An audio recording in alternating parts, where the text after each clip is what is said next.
Wyoming Territory, December of 1879. The wind cut sharp through the cottonwoods, and the snow had crusted over the banks of Pine Creek in a hard, bitter shell. The cowboy saw her before she saw him, bare hands red to the wrist, sleeves soaked, scrubbing bloodied rags against the ice-slick stones. He slowed his horse to a halt. "Miss," he called, voice low but clear. "You are going to lose your fingers if you keep that up." She looked up, startled. Her face was pale, chapped along the cheeks, and her dark hair was tied back with a frayed ribbon. The rags in her hand dripped pink water into the snow. She blinked once, then went back to scrubbing. He dismounted, boots crunching on the frozen ground. "There is soap and fire at my place. It is not far. You do not have to do that here." She did not answer right away. He saw her jaw flex, like she was holding back more than words. Then she spoke. "I do not know you," he nodded. "Name is Varen McCree. My land is a few miles west, just past the ridge. I have stew on the stove and dry blankets.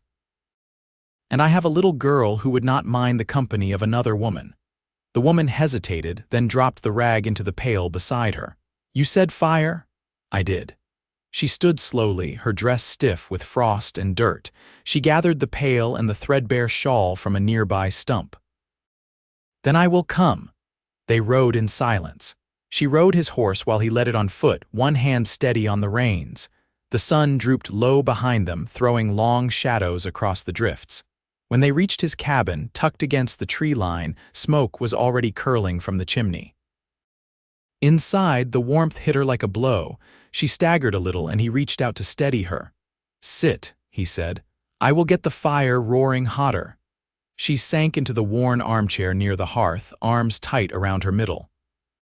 A small girl, maybe 6 or 7, peeked out from the corner room, eyes wide. "Papa," she said. "All right, Gilda," he said. "This is our guest. Can you fetch another cup? She will need tea." The girl nodded and hurried off. He turned back to the woman. "What is your name?" "Gwenyth Ellard," she said softly. "Gwen," he nodded.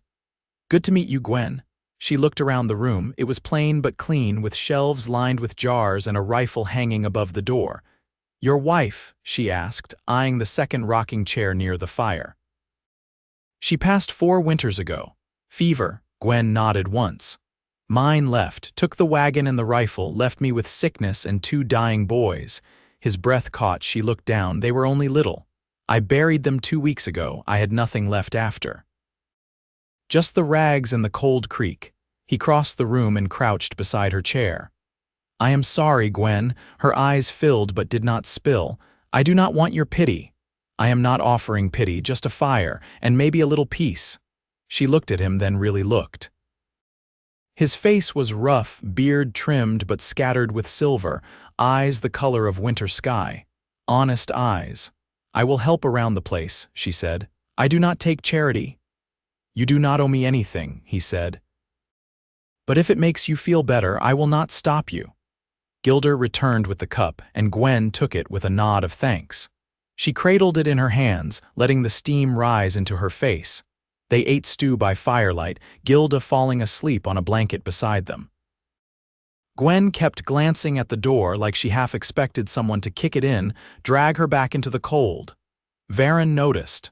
"No one is coming for you here," he said. She looked away. "I do not know how to be anywhere else." "Well," he said, "you can start by not freezing to death at a creek." A laugh escaped her, short and surprised. He smiled. Later, he brought her a basin of warm water and real soap.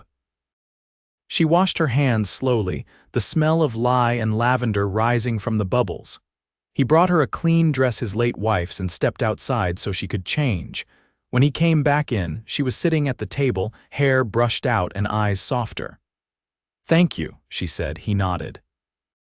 "You are welcome to stay as long as you like." She looked at Gilda, sleeping soundly, then back at him. "I do not know how to belong anywhere anymore." "You do not have to belong all at once," he said. "You just have to be here." She stood, walked to him, and placed a hand on his chest. "You do not feel like a stranger." He held her hand there, warm against his shirt. "You do not feel like one either." They were quiet for a long time, fire crackling low. She whispered, "I think I am tired of being alone."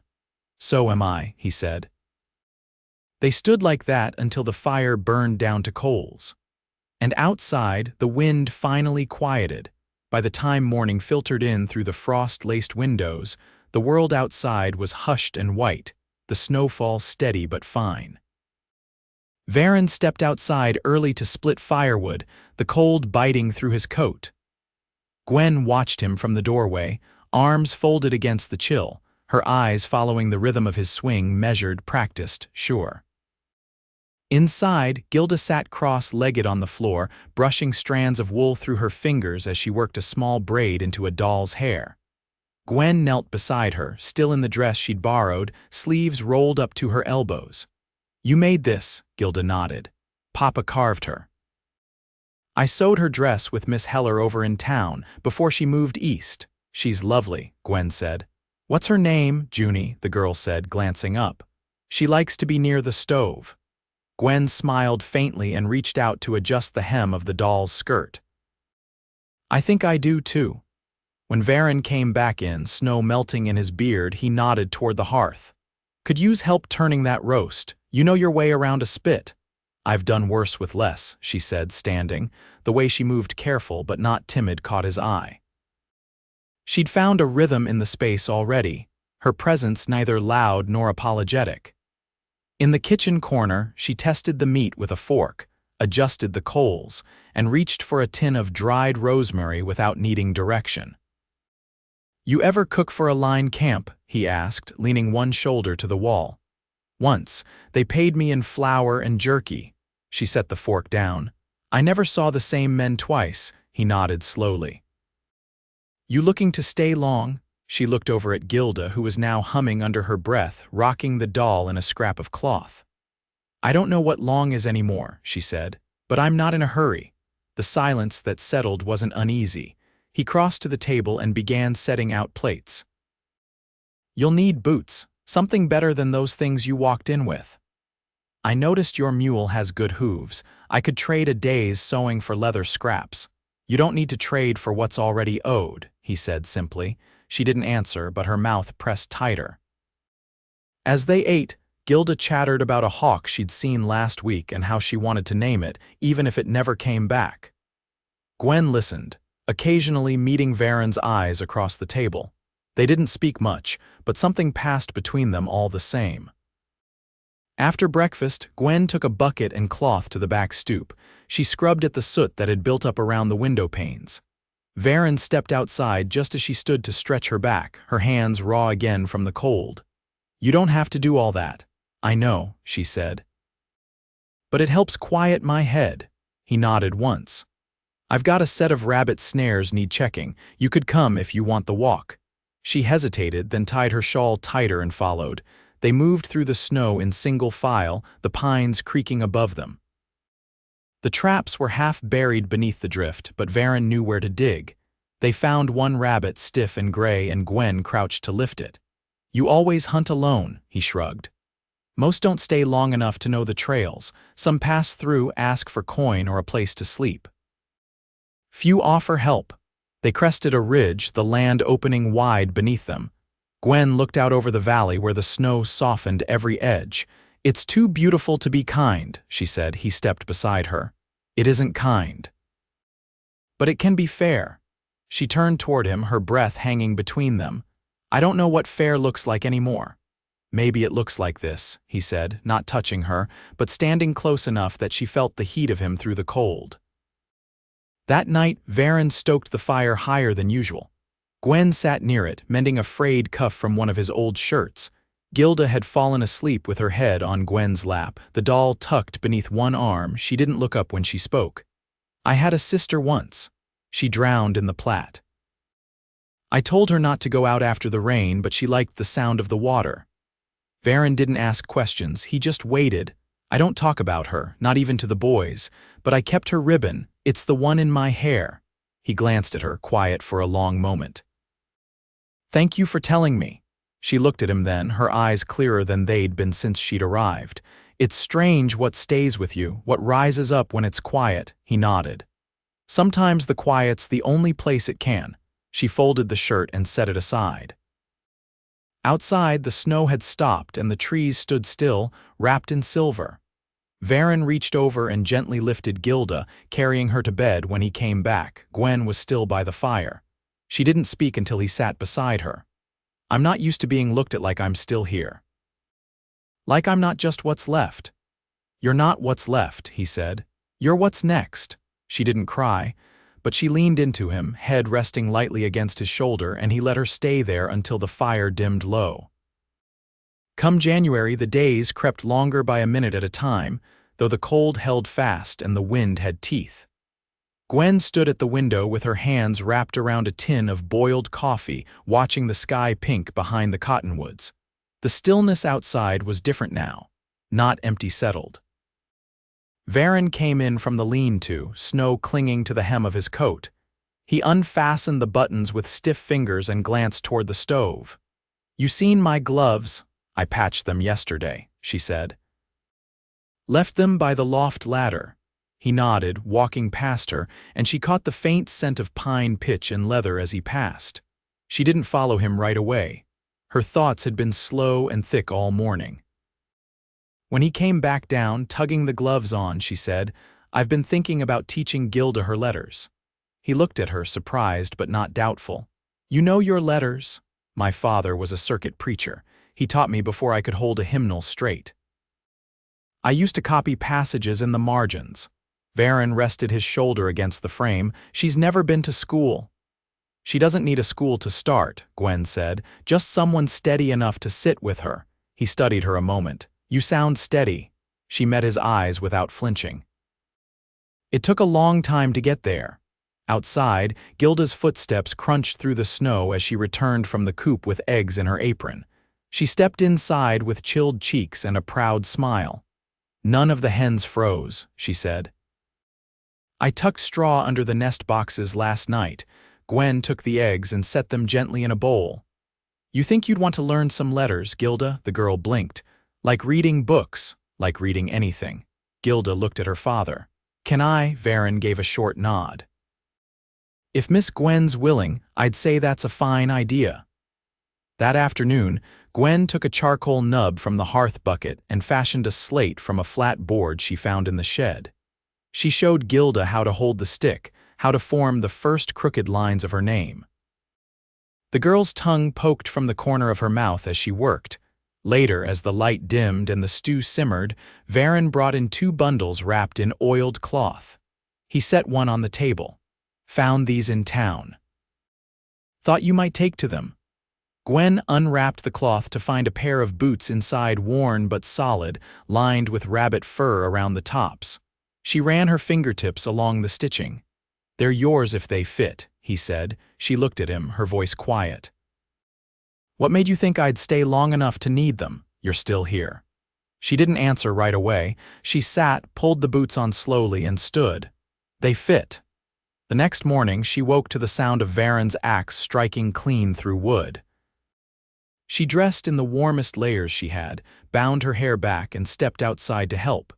He didn't offer her the maul, but he handed her the stacked rounds to carry. They worked side by side without talk. The rhythm of it settled into her limbs like warmth. When the sun broke over the ridge, she paused, breath clouding in the air. "My brother used to say the sun didn't rise so much as stretch," she said. Varen leaned on the axe handle.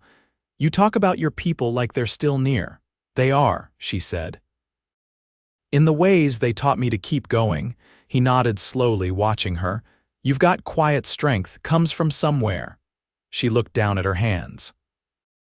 "Comes from not having another choice." That night, while Gilda slept bundled in quilts, Gwen sat by the fire sewing a new hem into her only decent skirt. Varen poured a measure of whiskey into 2 tin cups and handed her one. She took it without question, sipped once, then gave a soft cough. "Still not used to the burn." "You don't need to be," he said. "It's just something to mark the day." She tilted her head. "What about this day needed marking?" He looked at her, the firelight catching the worn edge of his expression. "You laughed today." "First time since you came." She lowered her eyes. "Didn't mean to." "I'm glad you did." They sat in the hush, fire snapping in the grate.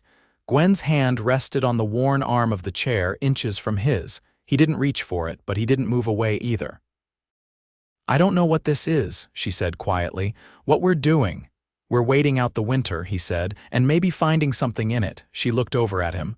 "I don't want to be just a weight in your house." "You're not," he said. "You're a presence." She didn't speak after that.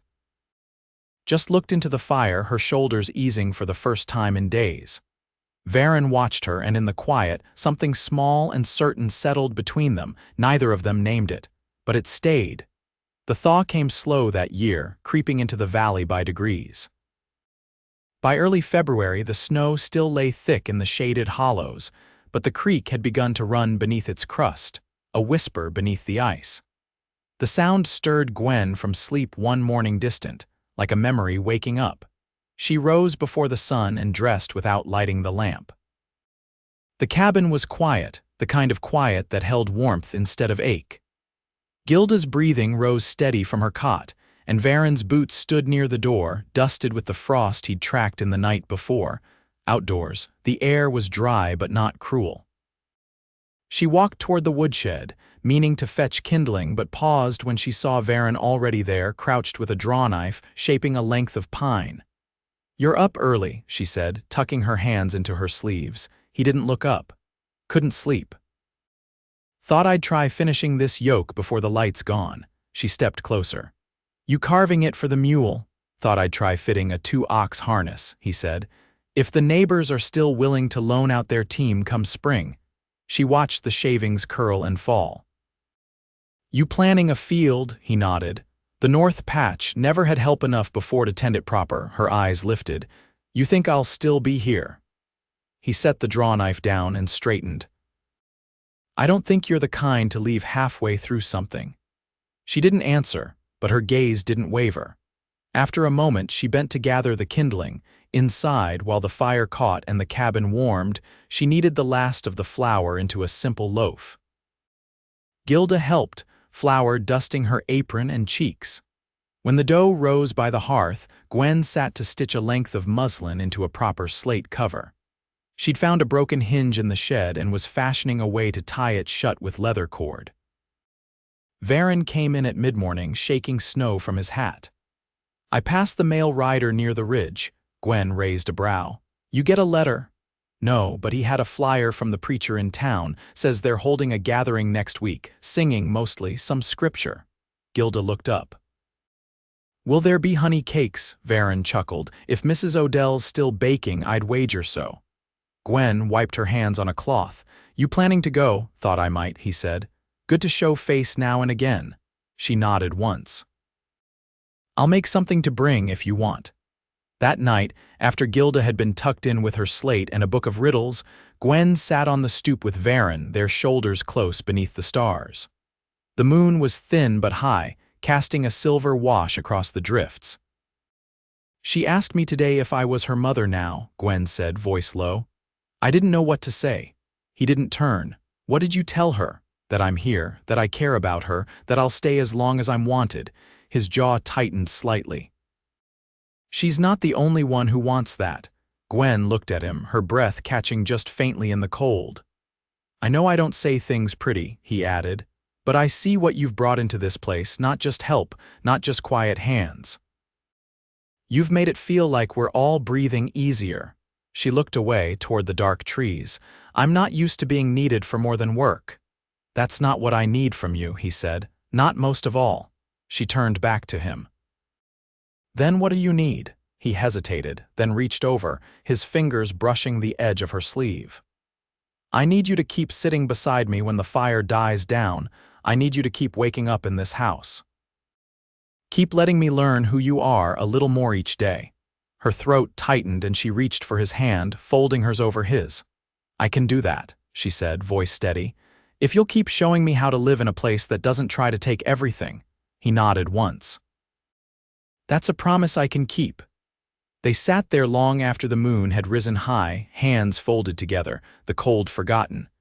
The stars blinked above the timberline, and inside the cabin, the hearth embers glowed low and sure. The church gathering fell on a clear Sunday, the sky stretched wide and pale as milk glass. Varen hitched the sleigh before first light. brushing frost from the runners while Gwen layered Gilda in wool and pinned up her own hair with careful fingers. She'd let it down the evening before beside the fire, and Varen had looked at the loose strands like they were something sacred. The ride into town was long but gentle, the trail packed hard by winter traffic. Gilda sat between them, quiet but bright-eyed, her gloved hand tucked in Gwen's lap. Gwen wore the deep blue cloak she'd found folded in a cedar chest weeks earlier Eliza's, though Varen hadn't said it. He hadn't needed to. When they reached the church house, it was already full of voices and clatter. The building stood plain and stout, whitewashed boards weathered thin. Inside, oil lamps lined the walls, and the benches were crowded shoulder to shoulder with neighbors in wool and homespun. Gwen spotted the McAllens from across the river, the Thomases who ran the mill, and a few faces she didn't know by name but recognized by posture, the kind of folks who carried their burdens quiet and square. She helped Gilda brush off her boots before they stepped inside. Varen nodded to a few men near the stove, then found them seats toward the back. Gwen sat close, the warmth from his coat sleeve steady against her arm. The service was short. A hymn, 2 readings, and a prayer led by a traveling preacher with a cracked voice. But the singing after that stretched long and easy, voices rising in harmony, some strong, some worn thin by age or hard years. Gilda hummed along, her head on Gwen's shoulder. Varen didn't sing, but his hand rested lightly against the back of the bench just behind Gwen's spine. Afterward, tables were pulled out and filled with food, salt pork pies, molasses bread, dried apple fritters. Gwen set down the dried berry cake she'd made, and it vanished before she turned around. A woman with a wide apron and a laugh like wind through chimes stepped up beside her. "You're the one staying with McCree. Gwen, was it? That's right. I'm Ada Beale. I keep the dry goods store on Main. You stitched the hem on my niece's coat last week." "I did," Gwen said, surprised. She said it held through the storm. "You looking for sewing work?" Gwen hesitated, then nodded. "If it's needed." "It is. Come by Tuesday. I'll find you some." Gwen offered a small smile. "Thank you." Varen found her after, 2 tin cups of cider in hand. "Folks seem to like the cake. I think it's the first thing I've made in a long time that didn't feel like survival." He handed her a cup, his fingers brushing hers. "You've done more than survive, Gwen." She looked up at him, her voice low. "I want to stay. Not because I don't have anywhere else, but because I want this." He didn't answer with words. He set the cup down, took her hand, and drew her out behind the church, where the snow was trampled soft and the trees stood bare against a pale sky. "I've spent years building this place for someone who was already gone," he said, "but when you came, you brought life back to it." She touched his coat lapel, her hand steady. "I don't want to carry ghosts. I want to build something that breathes." He leaned forward, the brim of his hat brushing hers as he kissed her slow, certain, without question. She melted into it, her arms around him, the cold forgotten. They rode home with the last of the light, Gilda asleep on Gwen's lap. Varen guided the sleigh with one hand, the other resting over Gwen's gloved fingers. The air was crisp, but the wind had softened. That spring, they planted the north field together. Gwen's hands found the rhythm of the earth again, and Varen built a second coop for laying hens. Gilda learned to read her first full sentence by May, and spent her days trailing behind Gwen with a slate tucked under one arm and her doll under the other. They married beneath the cottonwoods in June, with Ada Beale standing witness and Gilda tying wildflowers into Gwen's hair. Varen carved bands from the same pine he'd used for the harness, smooth, simple, worn with meaning. Gwen kept the cabin in order, not out of duty, but care. She mended, taught, baked, and walked the ridge trail in the evenings with Varen's hand in hers. He built her a small loom in the corner near the light, and she wove cloth from wool bought with her sewing wages. By summer's end, the orchard they'd begun together put out its first green shoots. Gilda tended them like they were kin. Varen added a room to the cabin, not out of necessity, but because he wanted their home to grow with them.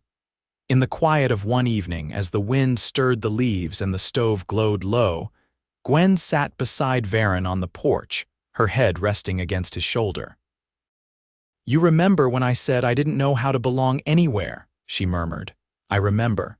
She looked out past the trees toward the darkening line of the hills. "I didn't know then that people could be a place too." He kissed the top of her head, his arm tight around her. "You've always been mine to find," and she was. Always. In every season that followed, with every sunrise over that quiet stretch of Wyoming land, they lived not in what had been taken, but in what they had chosen to build, together, whole and home.